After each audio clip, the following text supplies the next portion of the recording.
Bom dia a todos. Quando as crianças saem, a igreja esvazia. Glória a Deus. Meus irmãos, vamos abrir a palavra de Deus lá em Apocalipse, capítulo 1, do versículo 3 em diante. Bem-aventurado aqueles que leem e aqueles que ouvem a palavra da profecia e guardam as coisas nela escritas, pois o tempo está próximo. João, às 7 igrejas que se encontram na Ásia, graça e paz a vós outros, da parte daquele que é, que era e que há de vir, da parte dos 7 espíritos que se acham diante do trono, e da parte de Jesus Cristo, a fiel testemunha, o primogênito dos mortos e o soberano dos reis da terra, aquele que nos ama e pelo seu sangue nos libertou dos nossos pecados e nos constituiu reino, sacerdotes para o seu Deus e Pai. A ele a glória e o domínio pelos séculos dos séculos. Amém. O que nessa passagem te chamou mais atenção? Me ajuda aí. Nesses 3 versículos aí, 4 na realidade. Reino e sacerdote. Ele nos constituiu reino e sacerdote. O que mais, gente? Que era, que é e que há de vir. Nós estamos aguardando a segunda vinda de Cristo. A parousia. O que mais? Me ajudem? Bem-aventurados que ouvem. Ou seja, só de você estar ouvindo as palavras do Apocalipse, dessa profecia, você já é uma pessoa que vai ser bem-aventurada. Por quê? Porque você já vai ter noção de todas as coisas que estão por acontecer. E esse ouvem aí é que praticam, né? Que leem e ouvem, ou seja, ouvi e vou praticar. O que mais? Fiel testemunha. Fiel testemunha. O tempo está próximo. Você é uma fiel testemunha? Você acha que o tempo está próximo? O que mais, gente? Vamos extrair mais um pouquinho. Minha palavra é longa, mas eu não posso passar desse começo sem ter uma interação com vocês. Oh, glória a Deus! Primogênito dos mortos. E aquele que nos ama. Soberano dos reis da terra. Aquele que nos ama. Gente, vamos ler esse versículo 5 de novo? Todo mundo junto? Vamos? E da parte de Jesus Cristo, a fiel testemunha e o primogênito dos mortos e o soberano dos reis da terra, aquele que nos ama e pelo seu sangue nos libertou dos nossos pecados. O soberano dos reis da terra nos ama. Gente, isso tem um peso profundo. Todas as partes têm da volta de Jesus. Tem demais. João capítulo 1, de 1 a 5. No princípio era o Verbo estava com Deus e o Verbo era Deus. Ele estava no princípio com Deus. Todas as coisas foram feitas por meio dele. Pelo meio de quem, gente? Do Verbo, que era Deus. E sem ele, nada do que foi feito se fez. Quem é esse? Cristo, o nosso Verbo, o Verbo vivo. A vida estava nele e a vida era a luz dos homens. Quem é a nossa luz, gente? Cristo. A luz resplandece nas trevas e as trevas não prevaleceram contra ela, contra a luz. Qual estado verbal está o prevaleceram, gente? Passado, presente, futuro. Passado. O que João está querendo falar para nós? Que as trevas, os inimigos, não prevaleceram contra Jesus. Jesus triunfou da morte na cruz. Vamos mais um pouquinho, desenvolver o nosso pensamento. 1 Coríntios 15, 21.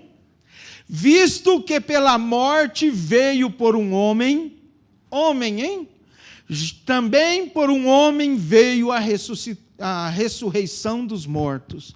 Porque assim como em Adão todos morreram, está falando aqui espiritualmente, assim também todos serão vivificados em Cristo, também espiritualmente.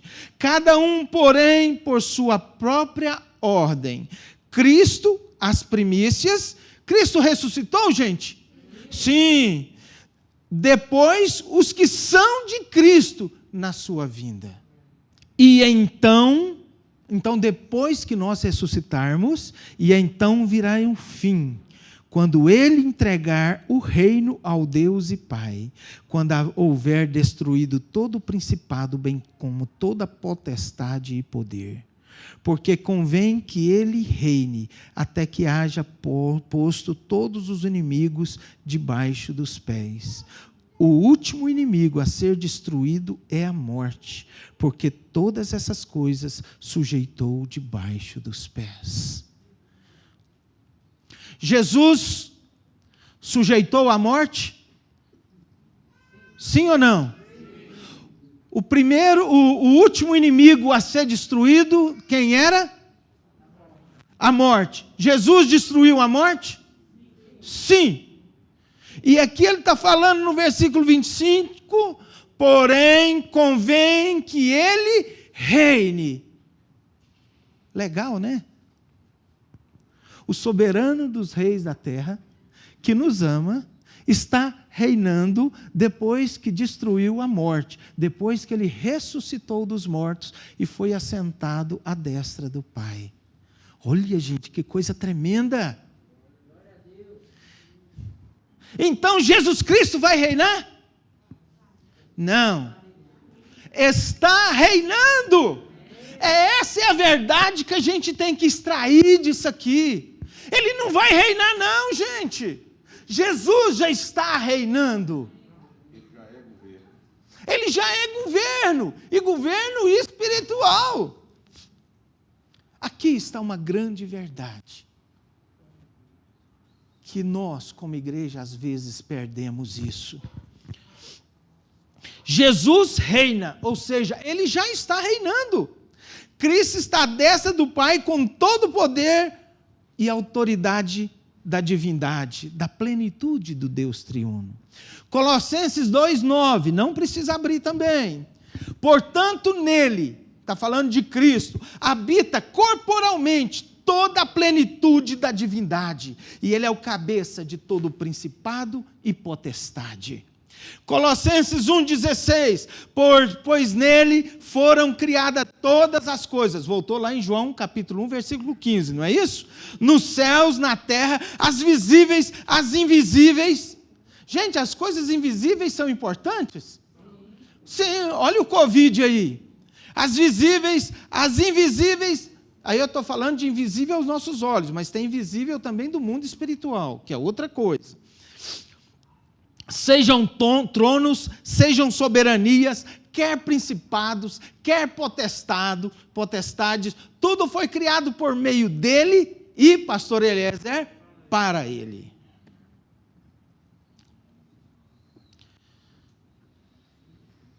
Olha para mim. Para de ficar pensando em Jesus, aquele menininho lá da manjedoura. Para de ficar achando que ele ainda continua sendo o cordeirinho de Deus. Isso já passou. Ele cumpriu a tarefa dele como cordeiro de Deus. Ele tirou os pecados do mundo. Ele não é mais o Cordeiro de Deus. Ele está sentado à destra de Deus com toda a autoridade, com todo o poder, com toda a soberania. Se você quer usar uma analogia, use de leão da tribo de Judá. Não é o leão que é a expressão de força, de rei dos animais. Então cordeirinho. Não, já passou, essa fase já passou. Nós lemos Apocalipse 1 como morto, como um cordeiro. Ele agora é digno para abrir os selos. E foi colocado toda a plenitude da autoridade sobre ele, do Deus triúnico. Agora eu quero que vocês abram. Efésios 1:19. A qual a suprema grandeza do seu poder. Gente, será que isso aqui está expressando uma coisa grandiosa? Suprema é grande, grandeza é grande, poder é grande. Olha que redundância maravilhosa. E qual a suprema grandeza do seu poder para com os que cremos? Nós, segundo a eficácia da força do seu poder, a qual exerceu ele em Cristo, ressuscitando-os dentre os mortos e fazendo assentar à sua direita nos lugares celestiais, acima de todo principado e potestade, e poder e domínio, e de todo nome que se possa referir, não só no presente século, mas também no século vindouro. E pôs todas as coisas debaixo do seu pé, para ser o cabeça sobre todas as coisas, e o deu à igreja. Pegou esse poder, submeteu todas as coisas, principados, potestades, soberanias, e o deu a quem, gente? A igreja, a qual é o seu corpo, a plenitude daquele que a tudo enche em todas as coisas. Cristo foi empossado como a majestade divina, com todo o poder e autoridade. E o último inimigo foi a morte, e Cristo a aniquilou. As trevas foram vencidas, a morte foi vencida, o inimigo foi vencido, tudo está na mão de Deus. Espíritos imundos não prevalecem contra o Senhor Jesus Cristo, nem contra a sua igreja. Então aqui está o ponto que eu estava querendo perguntar para vocês. O que está errado? Já que o Senhor deu tudo para nós, nós somos filhos dele, co-herdeiros dele, e por que tem muito crente que vive como mendigo, como órfão, como um abandonado, como alguém desesperado, sem chão, sem um caminho? Por quê? Não entendeu nada. Não entendeu nada. Se nós tivermos uma visão clara e conseguirmos ver Cristo reinando sobre nós e para nós, ficaremos indignados e até acharemos graça da investida de Satanás contra a nossa vida. Satanás lança uma seta, tem pessoas que tremem até o fio do cabelo. Ele já foi derrotado. Como a Patrícia disse no louvor, nós já sabemos o final dessa história. Não tem como, só se você der permissão ou não tiver uma visão clara de que Cristo já venceu sobre tudo e sobre todos, e o poder dele é transferido para nós. Se nós tivermos essa visão, nós não ficaremos inativos, inertes, como crianças frágeis e confusas, deixando que os poderes das trevas nos perturbem, nos assediem, nos vençam. Em vez disso, nos levantaremos como filhos do Rei da Glória, com um posicionamento firme, como uma fiel testemunha, e nada nos abalaria.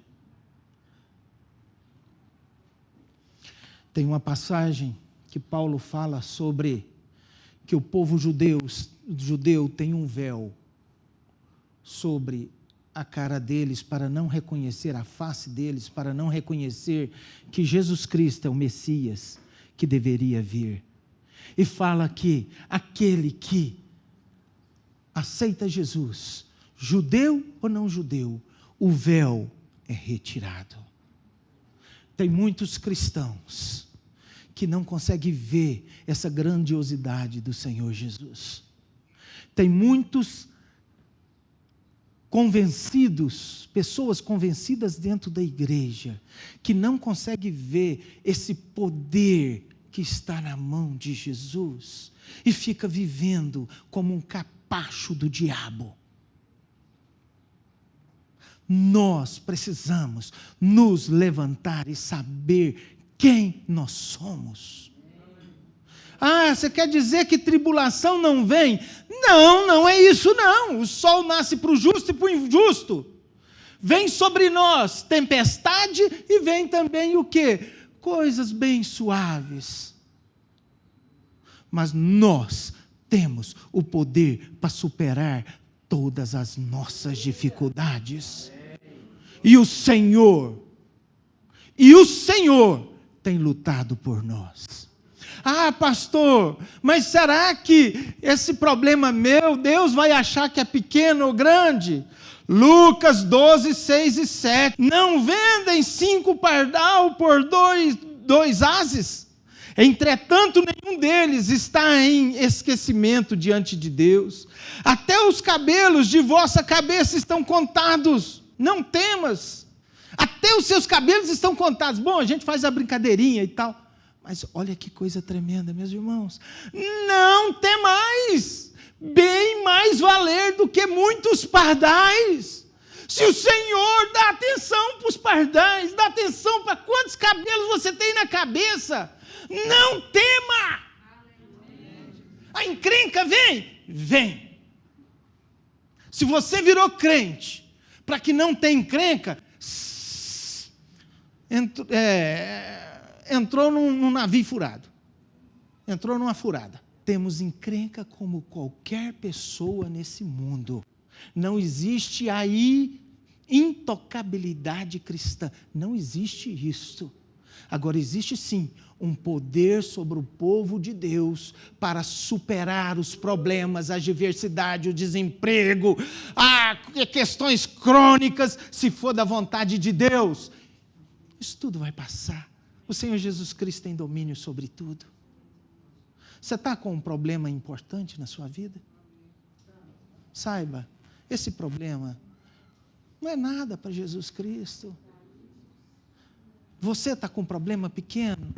O Senhor Jesus está olhando para a sua vida, está vendo esse problema. Dobra seu joelho, conversa com Deus, fala do seu problema. E aí, alguns discípulos de Jesus naquela época viram o que estava acontecendo, entenderam isso que eu falei até agora. E olha que Jesus não era o soberano ainda, ele simplesmente passou autoridade para os discípulos naquela época, e eles começaram a empolgar com essa autoridade, e empolgaram, e lá em Lucas 10, vamos abrir, Lucas 10, 16, 17, então regressaram os 70, Jesus tinha enviado 70 discípulos, possuídos de alegria, dizendo, Senhor, os próprios demônios se nos submetem pelo seu nome. Mas ele lhe disse, eu vi a Satanás caindo do céu como um relâmpago, e eis aí vos dei autoridade para pisar de serpentes e escorpiões, e sobre todo o poder do inimigo, e nada, absolutamente, vos causará dano. Não obstante, alegrai-vos, não porque os espíritos se vos submetem, mas sim porque o vosso nome está arrolado nos céus. Não é porque nós temos todo o poder de Cristo, e porque Cristo nos transmite esse poder para a gente passar por cima das barreiras, das dificuldades.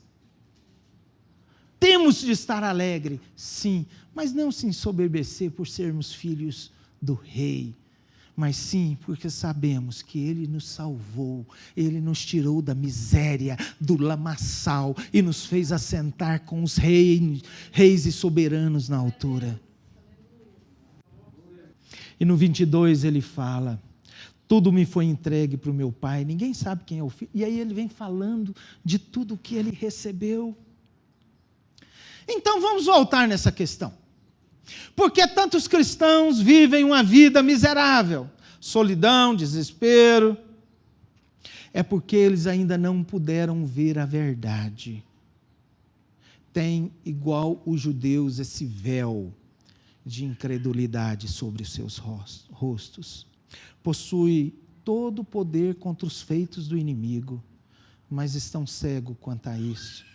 Como se Deus não se importasse com eles, como se Cristo não transmitisse o poder dele para nós. Poder como assim? Poder para superar as dificuldades, poder da perseverança, poder da graça. Quantas pessoas, eu já ouvi falar assim, se eu perder o meu filho, eu acho que eu não aguento. E é verdade. Você não vai aguentar mesmo, mas no momento certo, Deus vai te dar a graça para você passar por essa tribulação, passar por essa luta, e você vai aguentar no poder do nome de Jesus. Mateus 18, 20, porque onde estiverem 2 ou 3 reunidos em meu nome, ali estou no meio deles. Gente, vocês sabem o que isso significa? Me ajudem aí. O soberano dos reis da terra está aqui. Gente, vamos tirar esse véu de incredulidade. Ele falou. Ele não falou que talvez estivesse. Ele está aqui. Quem está aqui?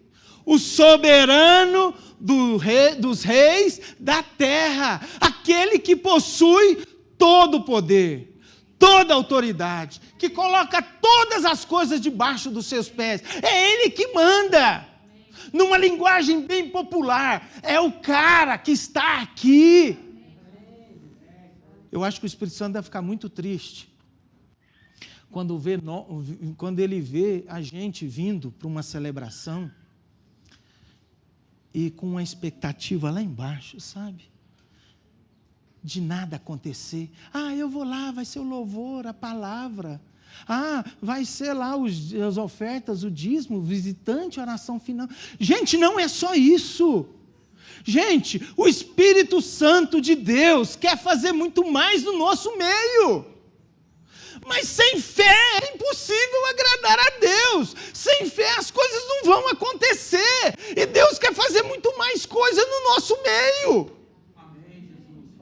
O soberano dos reis da terra está aqui no nosso meio. A palavra de Deus é que está falando isso. Você está com problema? Problema de bicho. O que é? Seu filho está desobediente? Você está brigado com seu marido? Está emburrado dormindo no sofá? Isso é bobeira. Crie uma expectativa do Senhor realizar na sua vida. Crie fé. Venha para cá, eu vou ser curado mesmo que não ore especificamente para mim. Mas eu estarei na presença de Deus.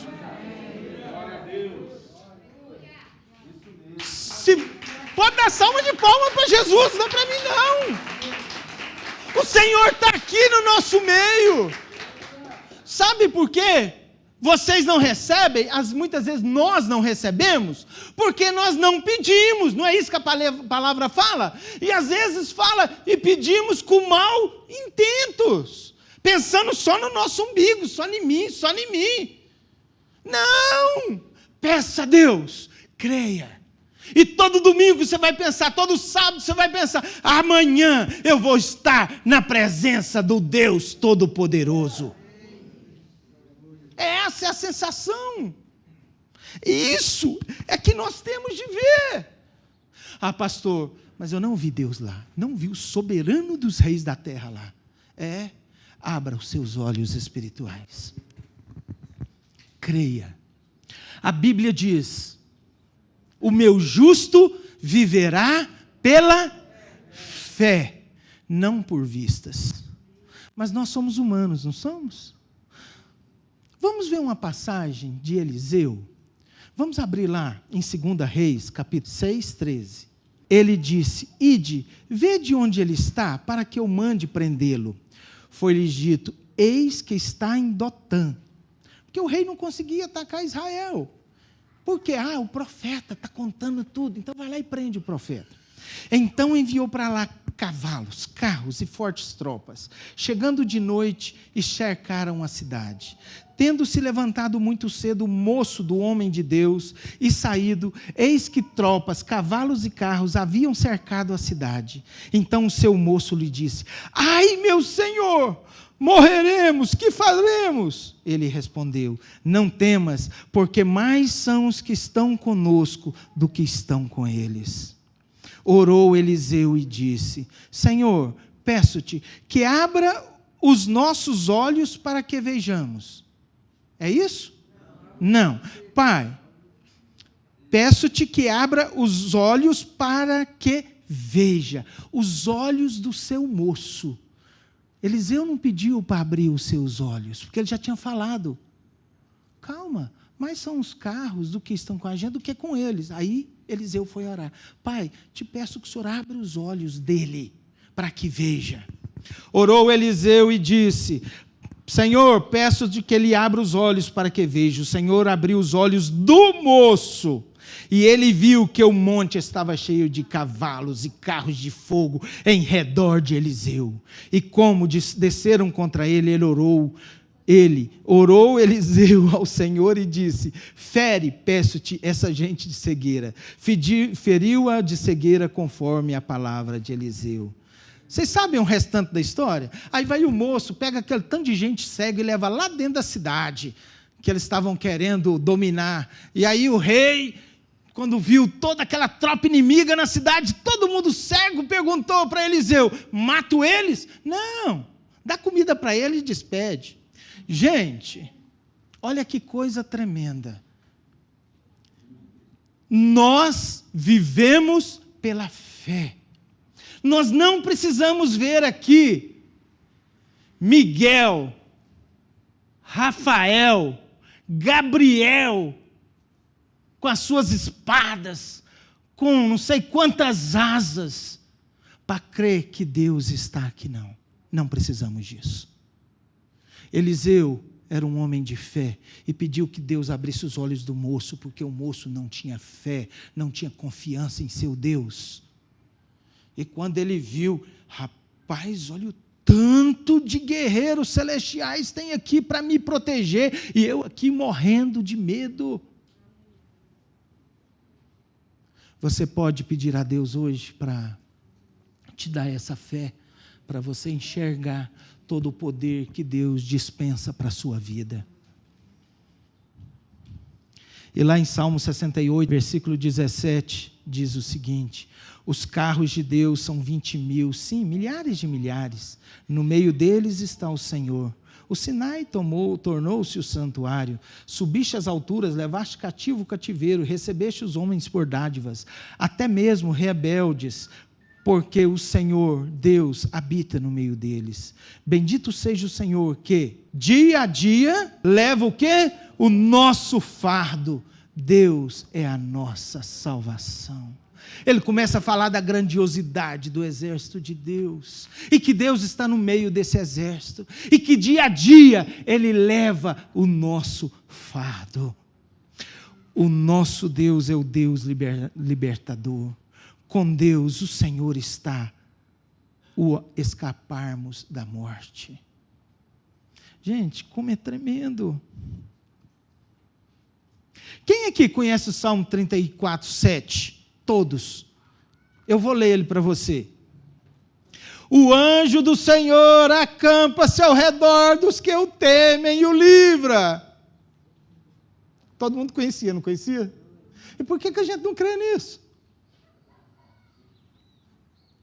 Então, meu irmão, Quando o diabo quiser jogar uma seta contra a sua vida, não fica assim, não. Não fica apavorado, medroso, temeroso, não. Muito mais é o Senhor para nos proteger. Eu tinha um irmão, bem no começo do ministério, que tudo de errado, ele ligava para mim e falava assim, o diabo está me perseguindo. Uma vez ele levantou cedinho, ia para o trabalho, chegou, o pneu do carro está furado, ele chutou o pneu e falou, ei diabo, você já começou, hein? Só que aí ficava o dia inteiro com medo do diabo. Chegava na casa dos outros, via um quadro lá meio esquisito, e esse quadro está parecendo que é coisa do diabo, eu não volto nessa casa nunca mais na vida. Sim. Algumas pessoas já viram até, falaram que viram até um demônio lá em casa andando. Aí a Roseli falou, ó, talvez lá no corredor de fora, pode até estar lá, mas aqui duvido muito. Gente, os anjos, aliás, a gente fala esse versículo errado, viu?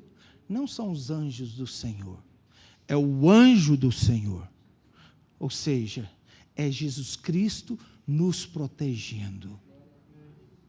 Nós precisamos ter essa convicção. O diabo está atacando? Mantenha-se firme.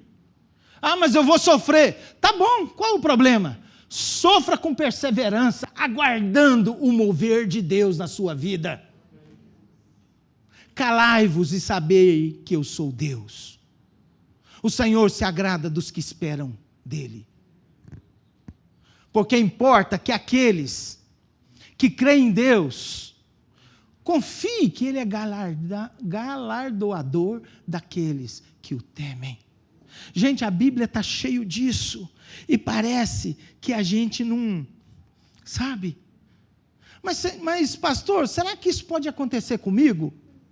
Será que eu posso ver a glória de Deus através da minha vida? Vamos ler lá em Isaías. Isaías 40, versículo 5, diz o seguinte, a glória do Senhor se manifestará, e toda a carne haverá, pois a boca do Senhor o disse. Sabe por que você não vê a glória do Senhor? Porque talvez você não esteja confiando nele o suficiente. E olha, gente, eu estou falando em todas as áreas. Área de emprego, área relacional, a área de saúde. Gente, a área do futuro dos seus filhos, a área do seu futuro.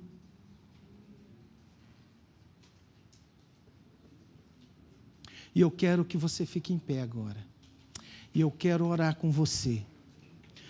Não vou orar igual Eliseu, para abrir os seus olhos, para você ver o mundo espiritual. Não. Nós vamos orar e você vai orar, para que Deus dê fé para você, para a sua vida, para que você possa andar com fé. Ora, a fé é as coisas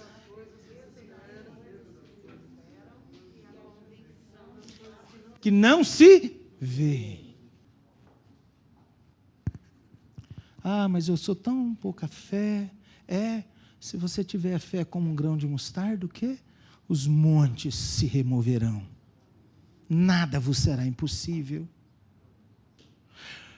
Respondeu Jesus, por causa da pequenez da vossa fé, pois em verdade eu vos digo, se tiver fé do tamanho de um grão de mostarda, direis a esse monte, passa daqui para colar, e ele passará. Só que no final fala, nada vos será impossível.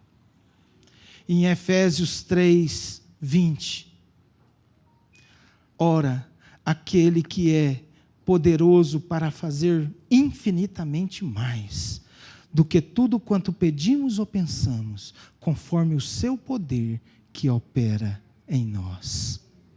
Hoje nós vamos tirar esse tempo e você vai falar com o seu Deus. Senhor, eu quero ter uma fé, nem que seja do tamanho de um grão de mostarda, eu quero maior. Senhor, o Senhor está aqui no nosso meio, com todo o seu poder, com toda a sua soberania. Senhor, eu creio no Senhor, eu creio que as minhas dificuldades não são nada para o Senhor.